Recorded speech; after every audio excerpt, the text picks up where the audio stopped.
Absolutely one of my favorite characters is Cadwell. And initially I felt like, okay, he's kind of one note, he's comic relief. Cadwell is such a goofball. He's got a cauldron on his head, he's got dishes on his chest. When you meet up with him early on, he's singing a silly song. One fine day in the middle of the night, two dead kings got up to fight. And I guess you would call him human, but he's soul-shriven, and he kind of likes that. Like, he likes his whole, setup, you know? I've been here forever. I know everything about Cold Harbor. And so you kind of just get to like this goofball. I am Sir Cadwell, the Undaunted, Knight of the Court of Cold Harbor, champion of chivalry, defender of the defenseless, shepherd to the soul-shriven. Well, my character is, I'm told, the comic relief in the game. Sir Cadwell, he's a kind of Don Quixote character. He loves to go on a quest and to try and help helpless maidens and all that kind of thing. And he loves fighting, but he never seems to be the slightest bit scared about it. He regards it as a great game. And if he is wounded, then he's incredibly brave about it, in a British sort of way. I don't want to brag, but I think I nicked one of them. Huh. We had heard that John Cleese was going to be voicing Cadwell, and that absolutely, and I know I'm not the only designer, but that certainly influenced some of the lines we initially drafted. Hardly a surprise, a lot of gamers like Monty Python, so Tell you what, I happen to know another way in. Much more of a scenic route. Rather a fun little jaunt, actually, full of traps and corpses and nasty beasties. I like it when my character, Sir Cadwell, gets rather vague or confused. I like it when he says, we've been asked, tell me about yourself, Cadwell. He says, I have the honest feeling we've discussed this before, or did I already mention that? Oh, no matter. I like that kind of vagueness. I like playing that. My sword is yours, my boon companion. Together, we will protect the beautiful realm of Cold Harbor and perhaps even save that ugly rat hole you call home. Victory! Thy name is Cadwell. He's probably one of the most pure goofy kind of characters we have. But then much later on in our development, when we did Elsewhere, I was one of the main quest designers, and we got to show a lot more about Cadwell. He was a person. He was not a good person. He was a terrible person. He preferred being this silly, soul-shriven, quasi-skeletal guy wearing a pot on his head, singing silly songs. And being able to explore that kind of split in a character is really fun as a designer and as a storyteller. I came to this land when my head was quite unceremoniously separated from my body. Bad luck that, but you make the best of things. Cadwell, he's soul-shriven. He doesn't have a soul, he doesn't have a heart, and yet he is going to fight the good fight, even if that's, tackling a skeever. I don't know. He's willing to just throw himself in there into the breach again and again in the best spirits possible, and that's wonderful to work with. What jolly good fun. I believe the next stop is the labyrinth, old chum. Shall we toddle off?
One of my favorite ESO characters is Abner Tharn because he has these goals and these plans and he never gives up on them, even when the odds are stacked.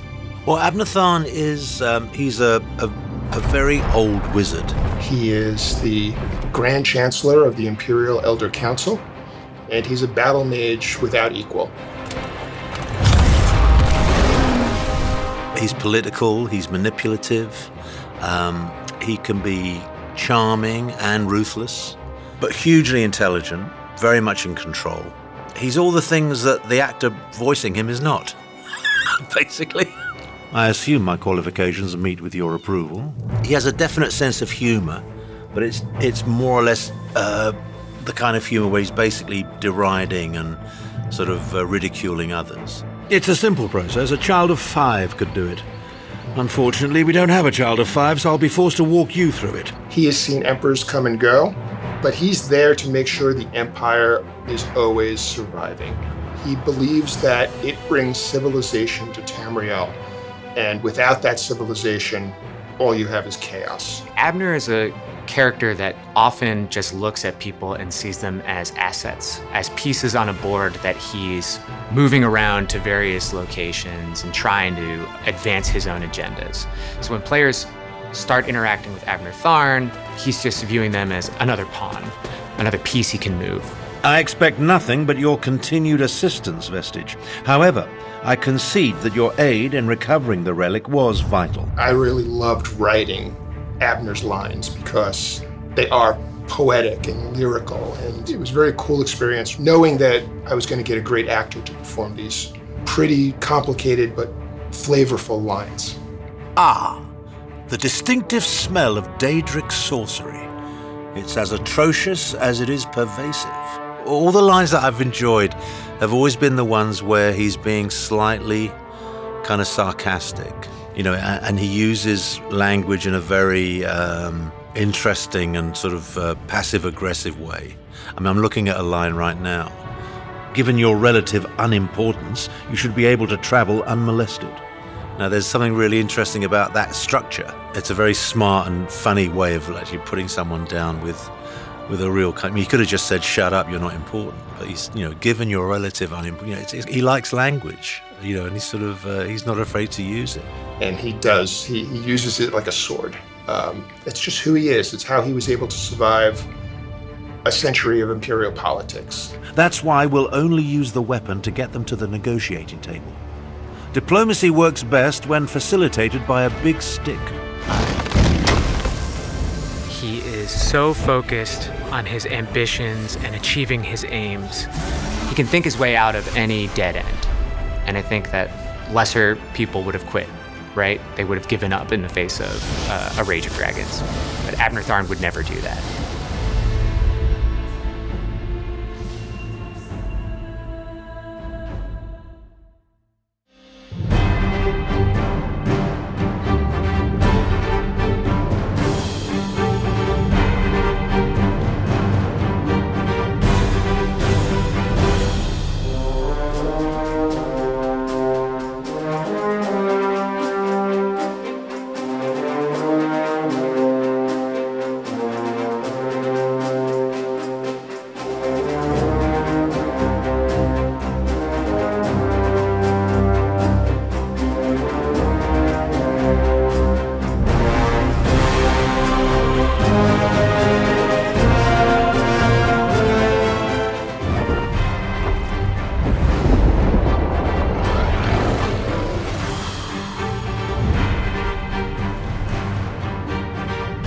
Hands down, my favorite character is Razumdar because he's basically an action hero.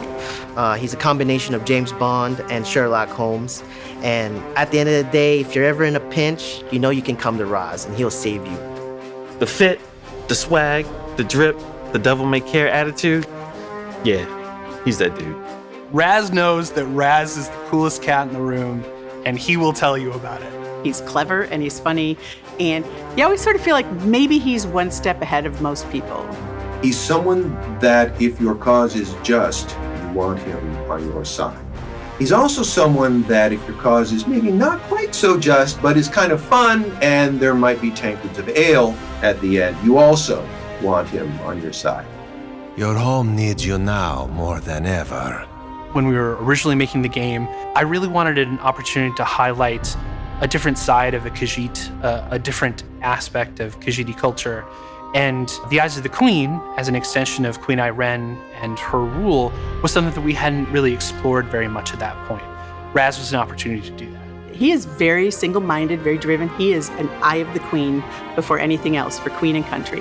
And I think that kind of mixture of like, I'm fun, I'm cool to hang out with, versus like, I will get done what needs to get done makes a great character.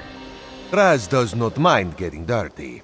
It is safe to say, Blood looks good on Raz. But then again, everything looks good on Raz.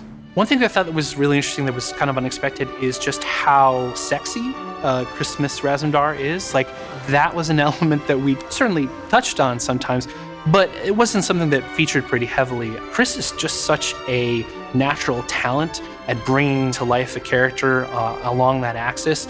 I'm so caught up in his accent. His accent is captivating.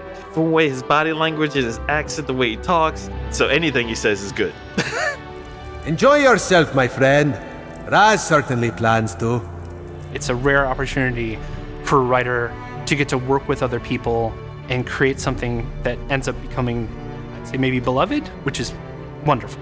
There's lots of fan art of them. There's lots of other creations like plushies and stuff. It's amazing to see the incredible amount of creativity that the fan base has, and that they choose to express that and to utilize their talents to make something that includes Raz is very heartwarming.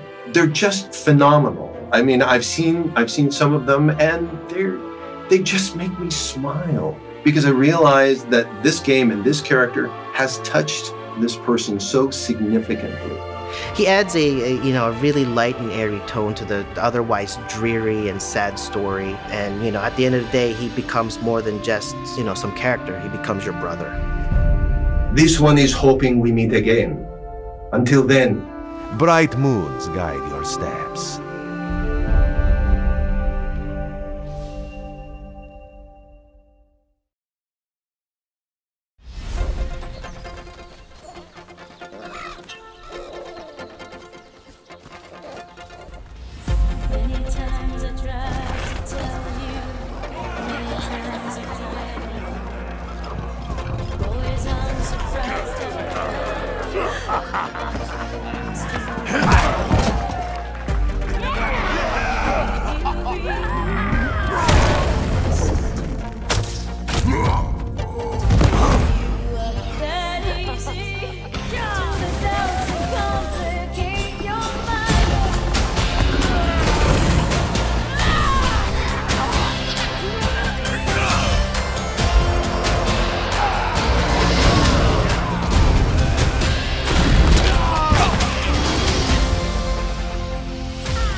I love working at ZOS because I have the opportunity to work with others to share creative visions. I have been living in Tamriel for 10 years, but I've been working for ZOS for about 3. 5 years now. 8 years this month. 12, 15, 15 and a half. 17 and a half years. I've been here for so long, I don't remember. The thing I love most about working here at ZeniMax Online Studios is the culture. I love the passion that all of my coworkers share. They've taught me so much. It's incredible to work for people like that. I came here as a gamer, loving games, and what I witnessed was actual wizardry. Seeing, all the people that have contributed to this game over the years, it's unbelievable. What excites me about the future of ESO is that we are trying new things. I'm very excited about all the quest and story content that we have coming out. I think there's going to be lots of fun surprises for players. We are building on this massive tapestry of stories that we've woven in different ways that we maybe haven't tried before. When I first started, we were just kind of crammed into a side of an office building while everything was being built out. It's been great being able to kind of grow up in a way with a lot of people. Just see the studio go from just a few people to all the people that are in here now working on ESO. It is crazy to see how far we have come over the years.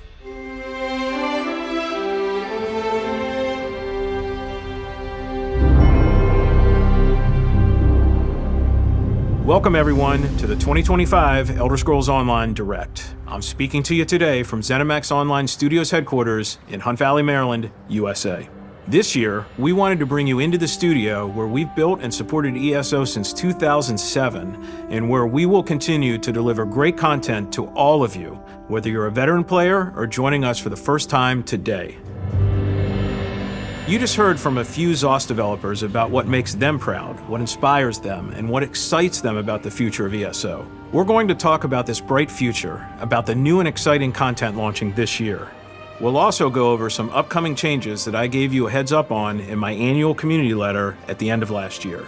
The summary of that message is that after a long and successful run, it's time to shake things up in ESO, change the way we deliver content, but more of a focus on testing and new ideas, and ensure the game remains fresh and modern for years into the future. We'll do all this by continuing what we've always done, listen to you, the community, on what works and what we need to do better. A little over a year ago, we began our celebration of 10 years of the Elder Scrolls Online. We had a lot of fun meeting you all at in-person events around the world, and of course celebrated in-game as well. These events have been wonderful and gave us the chance to look back at where the game started and how it's evolved over the years, from a subscription-only PC game to a modern, multi-platform virtual world enjoyed by over 26 million of you. ESO's success is amazing, but we never take it for granted. It took a lot of hard work over the last 10 years to get here, and we won't forget that. Now let's talk about the future of ESO. The game is strong, the studio is committed, our community is amazing, and Tamriel is so packed with things to do that it really is the best fantasy virtual world out there. We have a great plan to keep it that way. At ZOS, we've always prided ourselves on how we innovate. We've pushed ourselves to redefine our virtual world several times over, and a decade in, this ambition remains strong. That's why, as some of you already know, we announced last year that we will no longer be launching annual chapters. Our first chapter, Morrowind, launched in 2017, and we've delivered a great Elder Scrolls story every year since then. We expanded the landmass, the stories, the adventures, the gameplay in Tamriel, and we've done so with a specific rhythm that you could count on. After 8 successful chapters, we've heard your feedback about wanting more variety and to shake things up. We agree. We want to keep telling great stories, but also mix in new ideas and gameplay systems. And that's exactly what we're going to do. But we'll do this in a different cadence, one that allows us, the developers, to broaden our focus and increase variety. Instead of a single yearly major release, we plan to spend more time delivering an assortment of new content and gameplay systems aimed at enhancing the base game, making everything better for new and returning players, and above all, focusing on experimenting with new and different types of content. You may have already seen some of this in action, the newly revamped tutorial, the graphical upgrades to the starter islands, and of course, the recent Cyrodiil Champions experiment. We've done innovative work like introducing Golden Pursuits that gives you fun challenges for cool rewards, and we're going to keep addressing long-standing player feedback items like how combat looks and feels, revamping the game's PC UI, refreshing the PC patcher, and even some new things that we know you'll love that will be announced in this show. We're very excited about all of this as it gives us the ability to address long-standing player feedback. That's why ESO has such a bright future. The changes we're announcing today are a mix of old and new content styles as we transition away from chapters. We'll learn by experimenting by being more flexible as a development team. We'll make adjustments and we'll launch new content, but we will always work as hard as we can to keep Elder Scrolls Online fresh, fun, and memorable, just like we've done for the last decade. In a moment, I'll turn it over to Rich and Susan, along with other members of the ESO dev team, to share more details on this year and beyond. But before I do, one final thought. All of you who watched our trailer at last year's Xbox Game Showcase probably noticed that the trailer was something new. Instead of concentrating on a new chapter or a new system, we talked about ESO as one big virtual world and told the world that you belong in it, along with that great song by Pat Benatar. This was exactly as we intended. ESO is so much more than the combat and flashy effects that we often show in our trailers. It's warm, playful, it's dark and light, challenging and fun, but most importantly, it's inhabited by you. You are welcome in Tamriel, and we all belong. This idea of you belong will be the center of everything we do going forward. You'll see it reflected in videos, in art, and in other ways that we communicate with you. But it's always been part of the game itself since 2014. We're just going to make it a part of everything we do going forward. Welcome to the future of the Elder Scrolls Online. You belong here.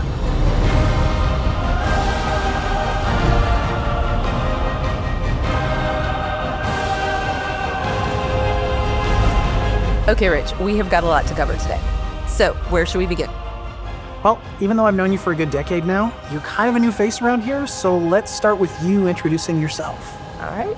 So, hello, everyone. I am Susan Kapp. I am the executive producer for the Elder Scrolls Online, and I am happy to be making my first ESO Direct appearance as part of this team. So, Rich, do you want to introduce yourself too? Sure. So, I'm Rich Lambert. I'm the game director on ESO. Most of you know me as I've been with ZOS since the very beginning, and I'm still honored to be here today, more than 17 years in. Change is a constant, not just here in the studio, but in the games industry overall. And as we sat down to think about the 10-year anniversary of the Elder Scrolls Online and the future ahead of us, the need for innovation was something that we kept returning to. To us, change applies equally to both new content and existing content. So in the name of change, let's start with one you've already seen tested, Cyrodiil Champions. Cyrodiil Champions is something really special as a way for us to truly experiment. Everyone is the same, everyone uses the same abilities, no matter how long you've played the game. It is an opportunity to stretch and experience large-scale PvP. For those not familiar with Cyrodiil in ESO, it is a massive zone for large-scale player versus player combat. It's the epicenter of the Alliance War, where players compete for control of resources, keeps, and ultimately to be crowned Emperor. PvP has always been a huge part of ESO and is one of the first areas we focused on to put our new plans into practice. Our goal is to get Cyrodiil back to having these epic-sized battles that we saw during early launch days, which was this fun, crazy experience for all players without the performance problems that we have today. If you've been following along over the years, you'll know that we've been running many tests in Cyrodiil, and Champions is really just the next step in those tests. It's basically trying to get to the root of why we have experienced laggy conditions from time to time in Cyrodiil. We wanted to do a test that really got down to the nitty-gritty of what we believe is the issue. ESO, when we first launched, being able to hop into huge PvP battles was one of the best introductory experiences you could have in Elder Scrolls Online. So being able to kind of visit this and figure out how to get back to those days, that's something I'm really looking forward to. If you're new to Tamriel or you're returning after a break, we've been polishing that experience this year. We've already updated our tutorial, and this summer we'll be introducing new welcome back features to help you find your footing after a break. Everyone knows if you set a game down for a little while and you try to come back to it months later, you're lost. It happens to the best of us. We have so many features built in since the day we started. This welcome back feature is going to help organize those in a way that players are less confused when they come back in. It's kind of like when there's a new season of your favorite show coming out and you need a little bit of a refresher. That's essentially what this feature is like. Being able to really bring the player back in, slowly reintroduce them to the systems and reward them along the way for doing that is something I'm really looking forward to, and I hope a lot of players, coming back, really engage with the system and let us know what you think. We've also sent in our talented team of artists and designers to polish up and refresh the world in our starting zones. I'm really excited to run back around all those areas that I ran around when I was a newbie. These areas look brighter and fresher. The water looks clearer. Back in the day, we must have played those starter islands 10 or 15 times minimum. This refresh still makes that experience feel fresh again. So I'm probably gonna make a new character and go back.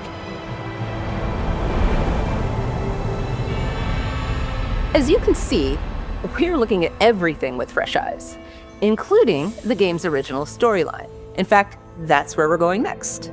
Back to the beginning with a bold new story to tell.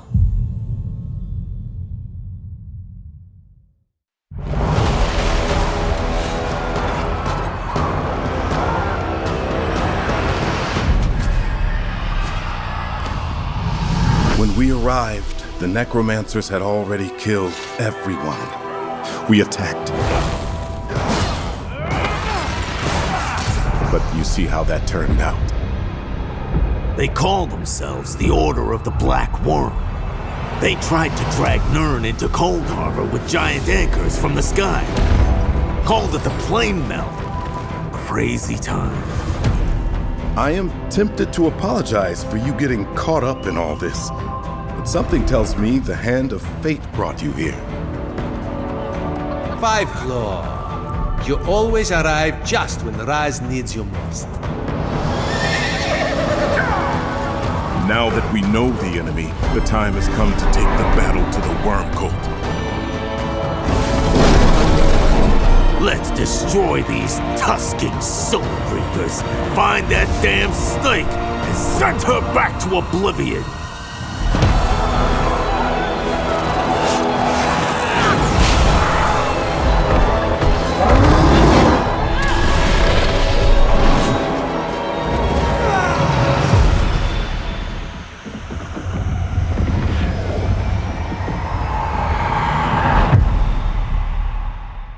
Welcome to Seasons of the Worm Cult. Mwah, chef's kiss. I love that we are continuing stories that we started from way, way back in the day. I was a part of the original design team that worked on some of the main quest stuff. This is a continuation of that story that's just kind of lingering and waiting for it to be picked back up again. It's bringing back elements of the base game story, but with a twist. This is the sequel to the 2014 base game storyline, 10 years in the making. And whether you played the original storyline or not, almost every Elder Scrolls fan is familiar with our OG big bad, Molag Bal. The Daedric Prince and his followers, the Worm Cult, stole your soul, and it was up to you to get it back, and to stop Nirn from being sucked into his realm, Cold Harbor. In 2025, the Worm Cult returns, seeking revenge, and you will travel to a brand new island, Solstice, where evil activity is surging. Why or how the Worm Cult returned is a mystery that you'll need to figure out. We hope you're up for the challenge. Rich, how amazing is it to be able to push forward the very first storyline that you ever worked on here? I'd be lying if I said I knew we'd be here 17 years after we started this thing, but it's a huge honor to be a part of such an amazing team. Most of our updates for this year will be part of Seasons of the Worm Cult, but they won't come out all at once, like we've done in the past with our chapters model. As the name implies, we'll be delivering on a seasonal cadence. Throughout the year, Seasons of the Worm Cult will include a mix of theme story content, dungeons, and an in-game event that I cannot wait to fill everyone in on. The story begins in June, sending you to Solstice, off the southern coast of Tamriel. With Solstice, we are kind of getting a chance to explore something that I really enjoy about ESO, which is kind of digging into those nooks and crannies where the different cultures and myths and stories overlap. Solstice has a very interesting history and visual style. It's home to a number of races, predominantly High Elf and Argonian. On the western side of the island, it has this clear Caribbean vibe, with a bright and tropical aesthetic, giant shells, and tropical forests. And as you explore the zone, you're going to stumble upon even more magical and fantastical environments. The main city in the area is called Sunport, and is run by both the Coralania Elves and the Tideborn Argonians. It's this weird-sounding mix, but as you learn more of the island, it's all going to make sense. I don't hate Argonians. I feel like they're a little misunderstood. I like Argonians because I like the underdog. They get this kind of a connotation about them, so I'm like, let me show the Argonians some love. They are quirky, they are unique, they have a wonderful, rich lore, they have a great sense of humor. I mean, I personally love the fact that we're pulling our Argonians out of the swamp and into a tropical island. The main city of Solstice is Sunport, and it's a beautiful port city where Argonians and elves have kind of worked together. The very first thing I noticed was the architecture. We had the big, sprawling, fantasy-like Altmer architecture that I have come to love from the base game and beyond, but it's built on top of this beautiful Argonian architecture. And my immediate thought was, something has happened here, something a little sinister. It's actually a combination of a lot of Argonian and Altmers who are outcasts from their various clans that have come here and established colonies. There's even some Nord stuff in the north and a new type of Argonian architecture and tribe that we've never seen in our game known as the Tideborn. On top of all that, we also have a bunch of fun stuff like a magical carnival where people go in and may not ever come out. Into old Daedric ruins that will have little mysteries that will uncover that'll lead further and further into the story as it unfolds throughout the year. A visit to Solstice isn't a tropical vacation. Caribbean sun, ocean breeze, sandy beaches. Greenery and flowers, and the water's nice and clear. But there's also all these things trying to kill you. You have to have your sword and shield ready, because it's about to go down. The Worm Cult have established a base on the island and are unsurprisingly up to no good. Cultists roam the land, harvesting the souls of the islanders for their nefarious goals. They're led by a new leader, Wormblood, who has some questionable ties and a plan to bring glory back to the Worm Cult. When you first arrive on Solstice, you'll learn more about the Worm Cult and ultimately lay siege to the city of Sunport to free it from their control. And this helps establish a base of operations for you and some of your allies for the rest of the story. And these allies are going to be some of your favorite characters from the last 10 years of stories. I am super excited for a bunch of the characters that are returning. These are all characters that we've been with since the beginning. Everyone knows Razum Dar. He's a fan favorite. Everyone loves him. He's going to be back for our adventure. We also have Scordo, who is also another kind of rough and gruff best friend that's traveled with us throughout the years. Gabrielle, Vanis Galarian, just the whole kind of main crew. As many people that made sense to return that were involved in the main storyline are coming back to go on this adventure with us. I'm also excited to explore some characters that maybe didn't get a chance to shine in our earlier stories, like we are bringing back Prince Azah in a key role, and I think it'll be a really good opportunity to kind of build on his character. I've heard Raz is coming back, so I'm happy to talk to my favorite Khajiit. Outside of that, I don't want to spoil anything. I'm so excited for people to come in, play the game, and see if they can beat my monster.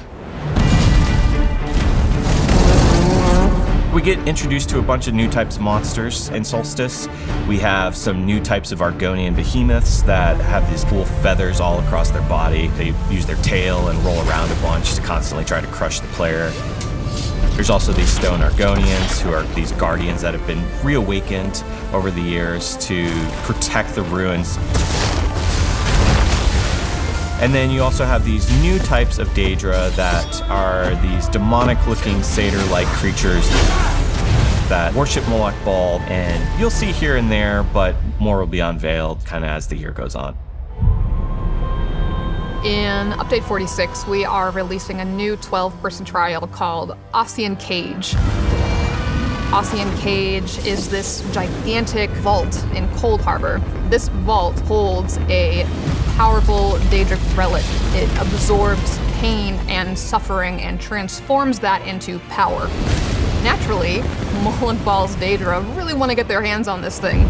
You, as the player, need to infiltrate the vault and destroy the Dolores Sista before Molag-Bal's Daedra can use it for their nefarious purposes. The trial is going to be really cool. We have a lot of new things that the team is trying and some really exciting rewards. I know not everyone plays Dungeons and Trials, and a lot of players might be a little nervous to play trials, but I really want to encourage everyone to just jump in. They're really fun, and players are really excited to teach new players the ropes.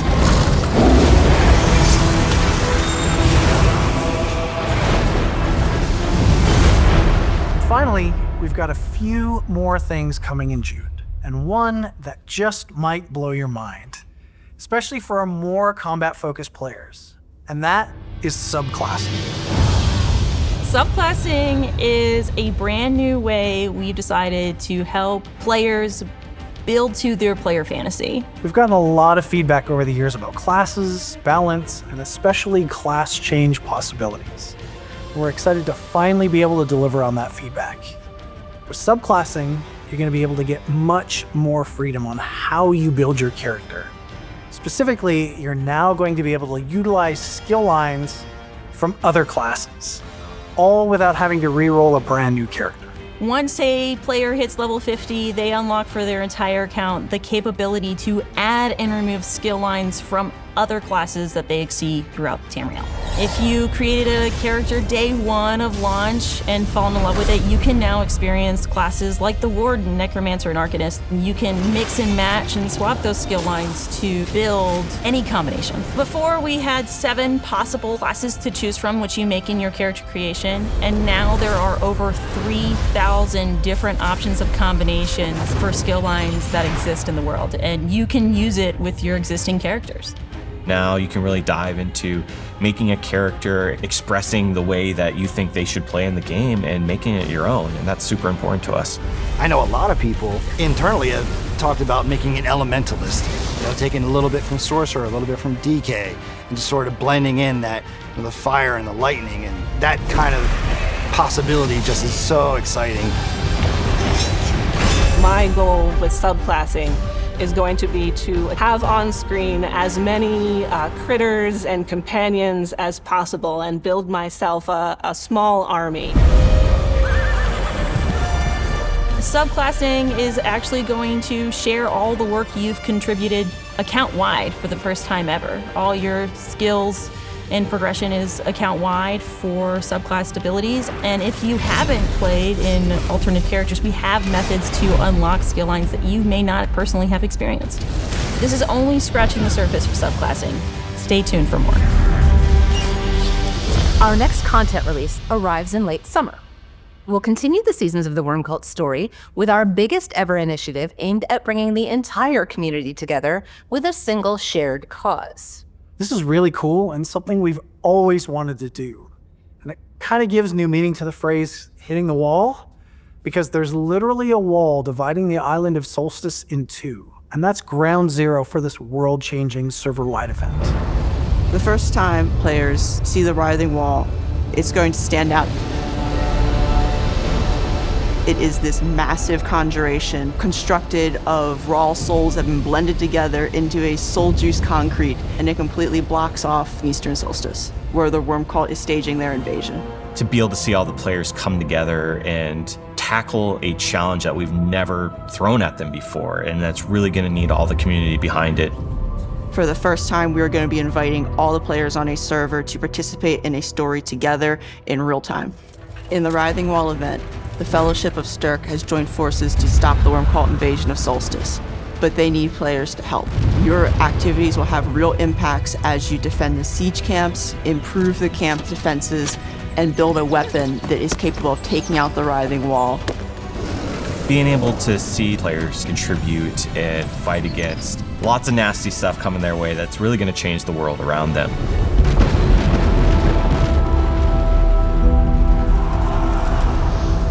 will be to work together with fellow players to breach the wall from the west and gain access to the eastern half of Solstice. Your mega server's collective effort and activity is really going to dictate how fast that server is going to progress through the phases, which ultimately means players are going to experience the epic final encounter and outcome of the event at different times. I wonder which server's gonna get through first. Of course, the story doesn't end when you break through the wall. The second half of the Worm Cult saga arrives in our final update of the year, which is in the 4th quarter. You'll head to Eastern Solstice, and while we don't want to spoil too much of what happens here, Tropical Paradise kinda comes to an end. This region's feel and vibe stands in stark contrast to the bright colors of the West.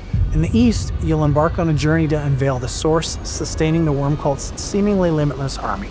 You'll need to forge new alliances with ancient peoples and prepare your final assault and climactic battle to defeat the Worm Cult threat and its soul-harnessing powers. That's a lot of new content and new ways for you to be part of the ESO fam. We've also got a new way for you to jump in and play this year, the Content Pass, which for the first time bundles together everything that we're releasing in the year.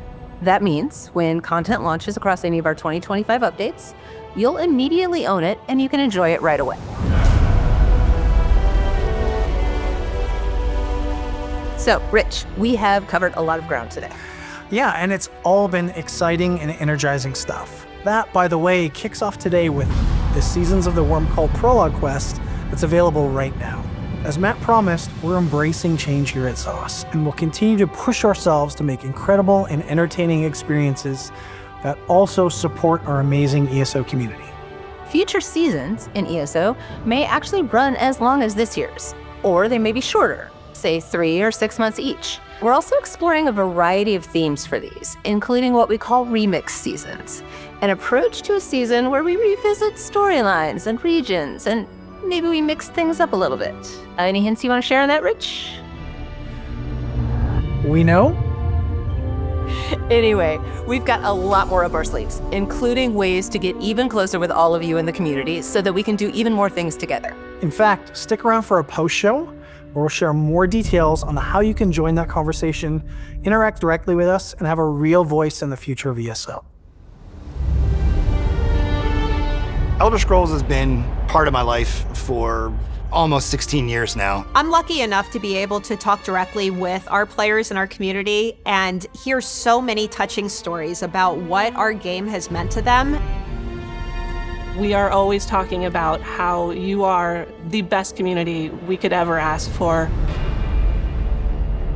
One of my favorite memories was having the opportunity to bring together 2 players who found love in Tamriel and became a witness to their marriage here. The players that continue to play ESO day in and day out, we love your passion, and we want you to keep being passionate with us because we love the game and we love that you love the game. Thank you for engaging in this world that we get the joy and privilege of making. This world, this universe that we created still amazes me, and I'm just like, oh wow, I did that. It really means a lot to be able to be a part of something like this. ESO means so much to me. Sorry, I'm just gonna start getting emotional again. Thank you to the ESO fans, to the players. We are so lucky to have you. Being able to draw upon 10 years of stories that we've done to kind of usher in a new era. It's going to be a really exciting time for the world of Tamriel, and I hope everyone's ready. Buckle up, because there's going to be a lot of twists and turns. I'm most excited that adventures in Tamriel will never be the same.